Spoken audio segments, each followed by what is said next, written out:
the houses are going to last so long. You know, they're not disposable housing. You know, these houses are going to be here hundreds of years from now. And to me, that's really, really, really cool, because it's not just, you're not providing housing just for one family. You're providing it for a lot of families over the years. Right. This is Lacey Schmidt. I'm with Lynn Gastineau, and today we are going to discuss the history of Gastineau Log Homes and how Lynn started the business, how it has evolved over the years, both with home design and with customers, how she has in the background helped make log homes available to still be built, essentially, and a few of the really cool projects that GLH has done over the years.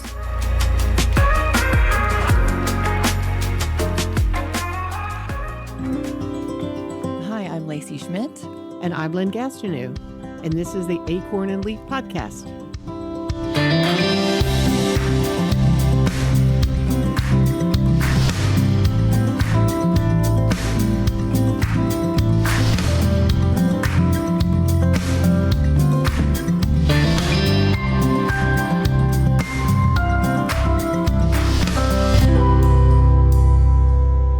Today is going to be a little bit different in that I am going to interview Lynn and ask her a bunch of questions today instead of the roles reversed. Ooh, this is scary. So, yeah, we're gonna learn all things Lynn, all things Lynn Gastineau. Are you sure you want to know all things Lynn Gastineau? We'll see. Why don't you share how you started Gastineau Log Homes and what that journey was like? Well, it really started when I was in high school, and I really loved construction. And I used to go walk around construction sites, and I just thought it was so cool. So I thought I was going to be an architect. And then because of schools and my lack of math ability, I decided that I probably would have trouble becoming an architect. So I decided that instead I wanted to manufacture something. So I went to Stevens College in Columbia, Missouri, and I got a degree in fashion design. And believe it or not, here in Central Missouri is the number 2 school in the United States for fashion design. I didn't want to be a fashion designer. I actually wanted to own a company that made clothing. I have a product line, and they recommended that I focus on the fashion design, so and understood that part of the business. So I ended up with a degree, a BFA in fashion design and a BA in business. And I also got a certification as a paralegal. After college, I got a job offer in New York City, and I moved out there, and I was a fashion coordinator for a fabric importing company. And then while this was all going on, the log home industry had taken off. And as you know, I grew up in the sawmill business. My dad had a sawmill. I ran the debarker during summers. Greatest claim to fame there is that my dad said I was the best debarker he ever had. And that was all because I used to keep the dog feeds clean. I would get out and clean them out. The guys never wanted to do that, and I would keep them clean. So anyway, made my dad proud. But during that time, the log home industry was taking off, really in the mid-'70s. I graduated from college in 77. In the mid-'70s, the industry was taking off. I was not even aware of it. And people were coming to my parents and asking them to cut them logs for a log home. And they saw a big demand, and my mother really wanted to get me home from New York City, like most mothers do. Does this sound familiar, Lacey? I feel that, right? Yeah. And so they said, you love retail and you love construction. This is right up your path.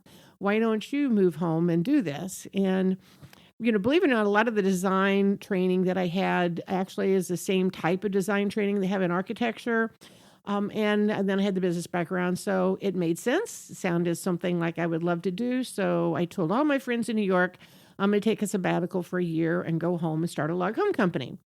And that was 47 years ago. And obviously I never returned into that industry and came home. And what's really unique about this industry is that nobody was really doing it. I mean, there were people building log homes, but it wasn't like there was a set way of doing it. It was really all different types of logs, all different types of ceiling systems, and there had been no R&D. There had been no R&D on log home construction. People didn't say, how can we build a log home better? Right. It was a DIY type market, right? Yeah, it was a DIY market, but there had, from an industry standpoint, there had not been any real improvements done.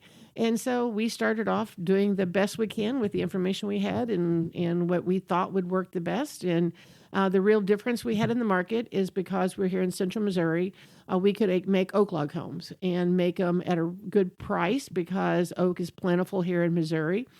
And it's not super expensive here in Missouri. So we knew we had a niche market there. Nobody else was doing oak at all. And we continue in that way. We're the world's largest producer of oak log homes today. And I'm very proud of that. And that's and the sawmill that Pawpaw had, they milled everything out of oak also, right? So is that right? Actually, they built a lot of pallets. And so they cut a lot of cottonwood.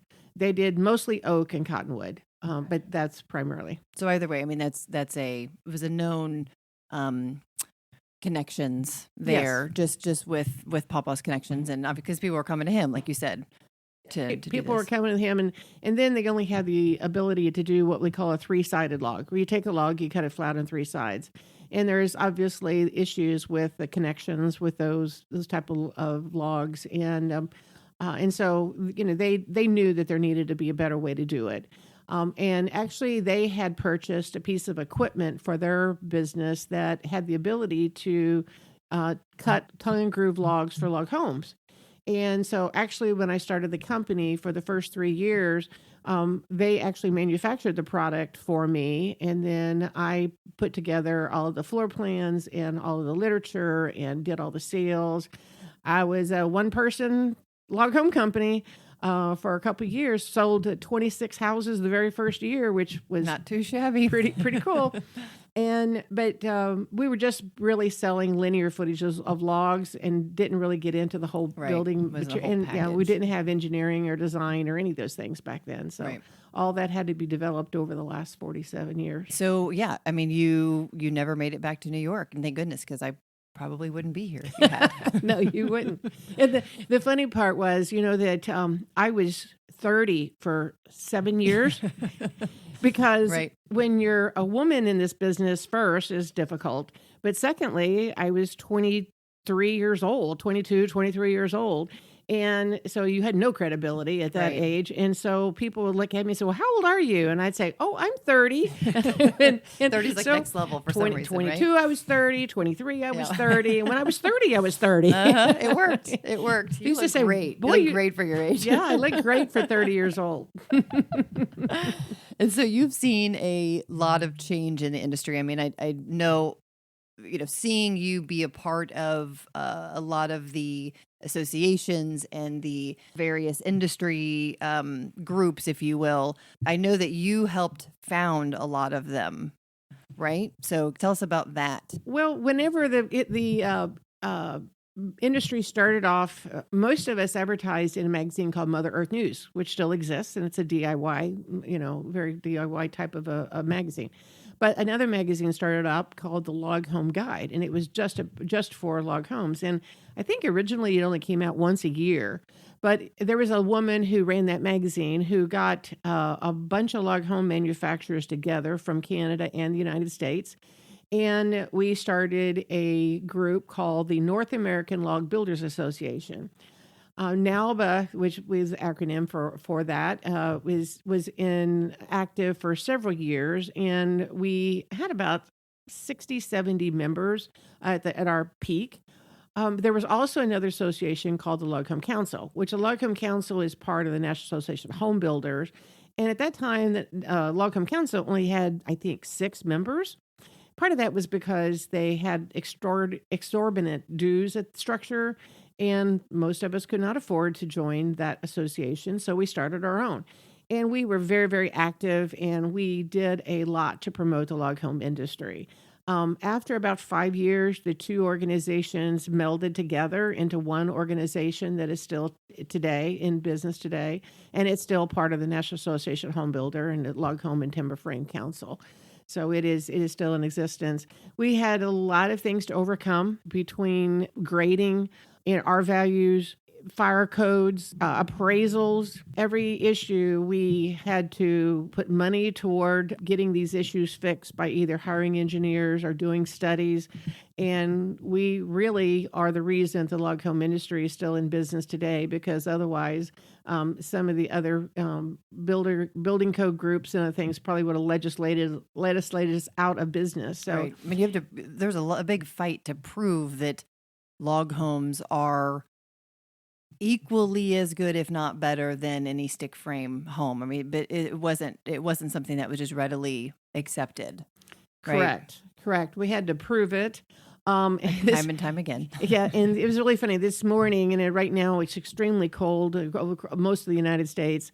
And just this morning, I was looking at a Facebook group that I'm on, and there are mostly people in the industry, but a lot of people that own log homes across the United States and Canada.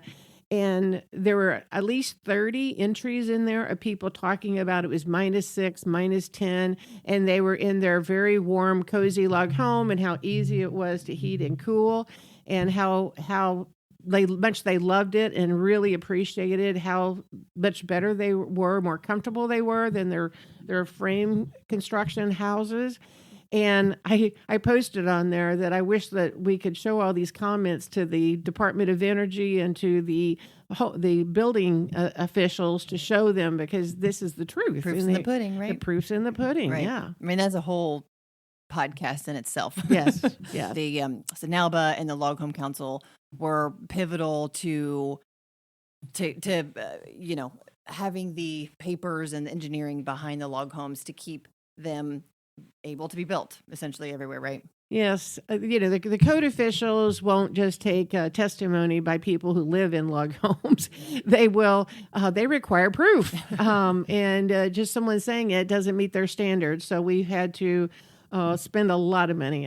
We've spent millions of dollars in doing this. And that's why I tell people, to buy from a Log Home Council member, because they're the people that really have put their money up in order to make this industry grow and people be able to build and live in the log home. So payback. I mean, time. I mean, I remember you traveled a lot because you were on the board, you're president.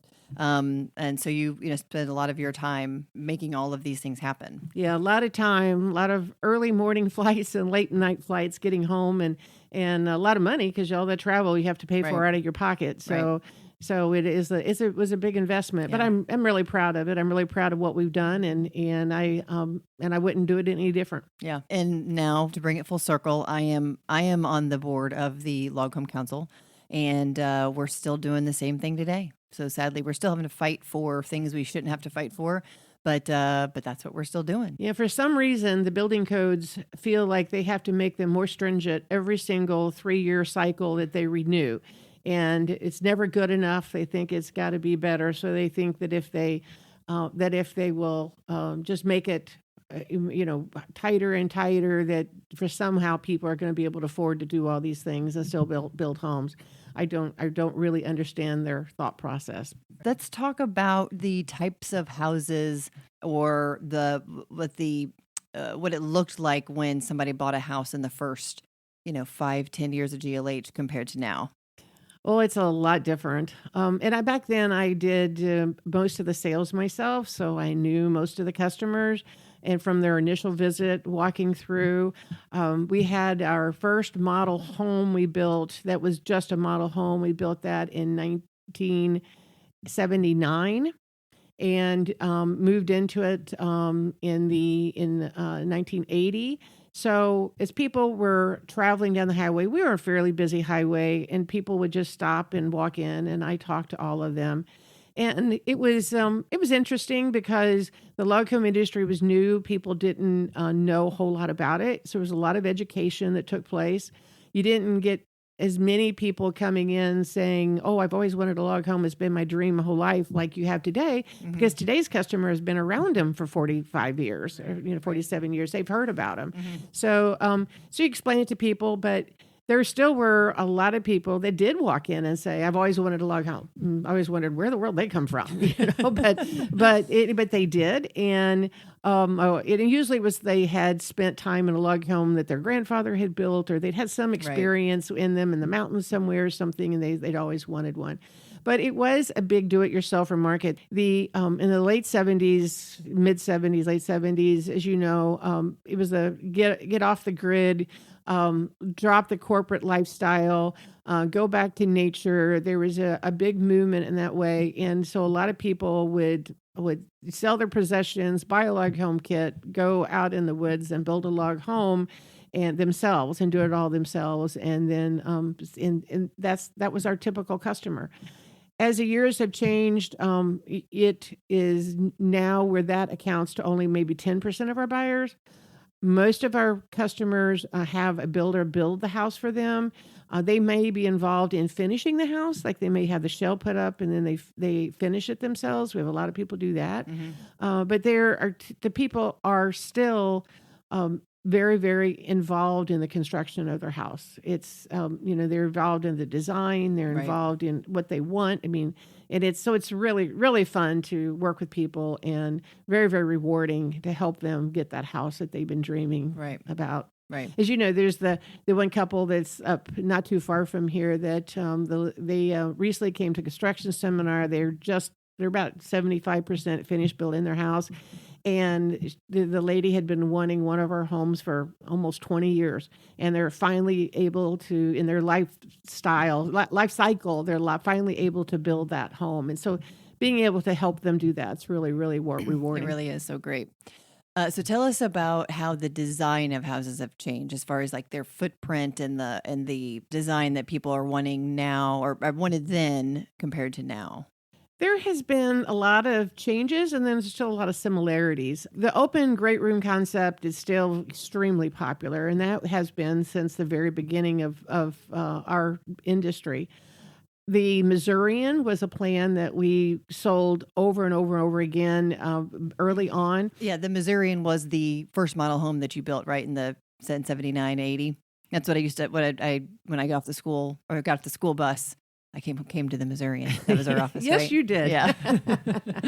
Yeah, that was the one because it was a very simple plan. It was 27 by 41, so it was a smaller footprint. Had a great room on one end, and then it had 2 bedrooms and a bath on the main level, and then the master bedroom was up. And back then, everybody wanted the master bedroom up. Today, that's not we don't sell very many like that at all. Most of the people want the master bedroom on the main level. So that's probably one of the biggest design changes that I've seen. Why did people want the master up back then? I don't know. They like the idea of the seclusion, kind of having their own separate area away from the other 2 bedrooms. And then also I think it was the whole, when you come out of your master bedroom, you're up in the cathedral ceiling area looking down into the great room. It's like, that's a cool feel. Yeah. So I think that was it.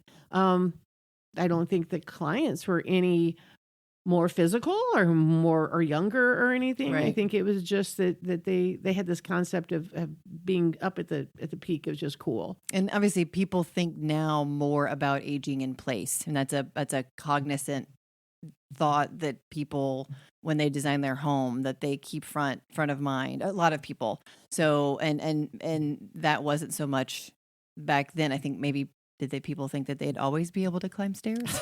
I don't know. I don't really know, but that's exactly true. And I think also that the aging in place concept is something that came out in the early 90s and was promoted, and people started thinking about it. I think it's just that they didn't think about it. They just didn't consider it, and I didn't consider it. So, right. Yeah.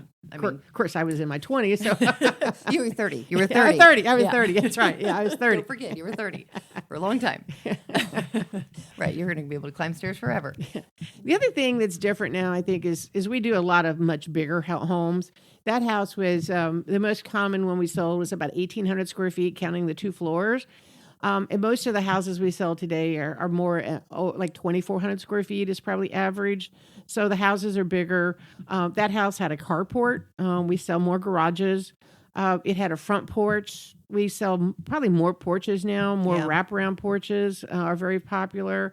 We do a lot more glass. That Yeah. house didn't have any glass up in the gables and Right. that kind of thing. We do a ton of very open, lots and lots of windows and Right. that kind of thing. Right. Yeah. I was gonna say that the quintessential log home is a porch, right? And ideally a wraparound porch. And that hasn't changed No. from then to now. That is, a porch and dormers are your kind of quintessential log home. Yeah, I always said it's sacrilegious to build a log home without a porch on it. Right. Yes. Yeah. You have to have a porch. You have to. Right. Absolutely. Absolutely. So the other thing I remember that I think was a very interesting stories. Well, two things actually. One is we built a house in the Mall of America. Mm-hmm. A lot of details to that, and I'll let you expand on that. But I think it's a really cool project that you did. Yeah, we were approached by Country Home magazine, which was at the time was a billion circulation housing magazine, and What year was this? This was in 1993. They approached us, and they wanted to build a log home inside of the rotunda at the Mall of America in Minneapolis. I didn't even know what the Mall of America was when they came to us and told us about it. Asked us to do this, and it was a really, really fun project that we worked. And believe me, we worked because it was intense. What we did is that we modified our Shenandoah floor plan, and we built that house inside of the Mall of America in 7 days. We worked 24 hours a day. And it was, we had to bring all of our building materials in through the door on farm wagons. We couldn't bring any motorized lifts or anything inside of the mall. And so we had trucks that would show up at 10 o'clock at night. We could start, and we had trucks. And this was, we started on October 31st on Halloween.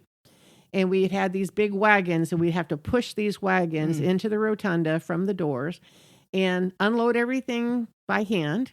And it was quite an experience. Mm-hmm. The first night it was Halloween. So where the rotunda is, there's like 6 levels of balconies looking down, and there's something like 23 bars in there. And they were packed with all these people in costumes. And we would look up, and they'd all be standing around the rotunda looking down at us. We definitely were the goldfish in the bowl swimming around for entertainment. But anyway, we did that, and then Country Home magazine spent 12 days decorating the house and putting all the everything in it. It was completely decked out. It was just absolutely gorgeous. And they filmed it, videotaped it. In the December 1994 issue of Country Home magazine, we had a 12-page feature on the house, and it was absolutely gorgeous. The great thing about it, though, was that we worked with the charities in Minneapolis. We actually raffled the house off, and so not only was it was just a win-win-win situation for everyone. It was really a great project. Very proud of that one. Yeah. They asked us then if we wanted to do it again the next year, and I said no, because everyone that worked for me would have quit because it was so much work. And it was so hard. It was so hard, and it was just an intense project. Yeah, but. I remember I went to the mall, and first I thought, I was like, this mall is giant. And I remember there were like 6 Victoria's Secrets, and for some reason I was 10. So, I mean, I just thought that was the coolest thing ever. And then I also remember standing down where I was building it and looking up, and just all the people looking, just like leaning over the little balcony, just watching, because the mall was open, right? Mm-hmm. During the day, there are people out shopping. So, so we had a rope around the construction area, Mm-hmm. and people couldn't get into the construction areas. They'd stand there and watch everything being done. Yep. And particularly when we were doing our part, they couldn't see near as much after they got the roof on. They couldn't see as much, but it's the first time it had been done there. And since then they've done several homes in there, but we were the first one, and the whole thing was the floor going to hold it up? Because so we had to calculate all of the weights. Their engineers calculated all the weights, and every once in a while I would go down in the level below it, and I would stand there and look up, and somebody drop a log or something, make this big boom, and it would shake, and I'd be like, is this thing going to fall on me? But it never did. It was just fine. And particularly we had lines. It was like a 2-hour wait just to get into the house. We had lines that just went around the block. And so all those people standing there, in addition to the weight of the house, it was kind of scary. Good thing those engineers were good at math. Yeah. Good at that engineering. Yeah. They're the ones that they have to be good at math. Yeah, that was a really cool experience. There also was the American Indian Higher Education Consortium. That another project that GLH did. So tell us more about that. That was a Log Home Council program that we participated in. And what happened was that the Supreme Court sent back all of the artifacts to the tribes. They said, these belong to you. They don't belong in the Smithsonian or wherever. They literally took them away. The Native Americans didn't have anywhere to put these on their reservations. They didn't have any place that was safe that they could, to display these and to keep them for posterity. So the Education Consortium approached the Log Home Council about helping them build log museums. And they would provide all the labor, the construction labor at the reservation, if we would provide the building material. So we provided log package for 3 different museums here in the United States, where now they feature all of the artifacts. And that's really, really a cool project. Would you say maybe those are in your top, but are those your favorite things that GLH has done? Those are 2 of the things I'm very, very proud of. And it's always great to give back to the community. I've been able to we help in much smaller ways in different things around community locally and that kind of thing. But those are the 2 things that I'm most proud of. But actually, the thing I'm the most proud of is all the houses that we have out there. And it's just very, very rewarding when people call up and they say, we've been living in our house for 30 years and we got to sell it because we got to move in with our kids or something. And I just, they tell me about all the memories they made in the house and how much they loved it and how they built the house. And it's just to be part of people's lives like that and to do something that is so important to them and is just really, really the most rewarding thing there is. And to manufacture something that people are proud to brag about. Mm-hmm. They are proud that they have a Gastineau Log Home. Yes, yeah. That's true too. And the fact that that the houses are going to last so long. They're not disposable housing. These houses are going to be here hundreds of years from now. And to me, that's really, really, really cool, because it's not just, you're not providing housing just for one family. You're providing it for a lot of families over the years. Right. Well, I think that we could talk for hours, we do, right? As we do, but I think that was a really interesting information. I feel like every time I hear you tell these different stories, I learn something new. So thank you for sharing those stories again with the world and with me, and I appreciate it. Well, you're very welcome. You lived through it all. I told you, you just paid a little bit more attention. This is true. Yeah. I know. Also, thanks to you for putting up with my crazy schedule all those years of being gone. And I know that's not easy on little kids. And I tried to do the best job that I could do with my kids. And like I said, that's why I had lots of early morning flights and late flights, so I could be home as much as possible. But I think you turned out okay. I think so. I mean, that might be debatable, but I think so.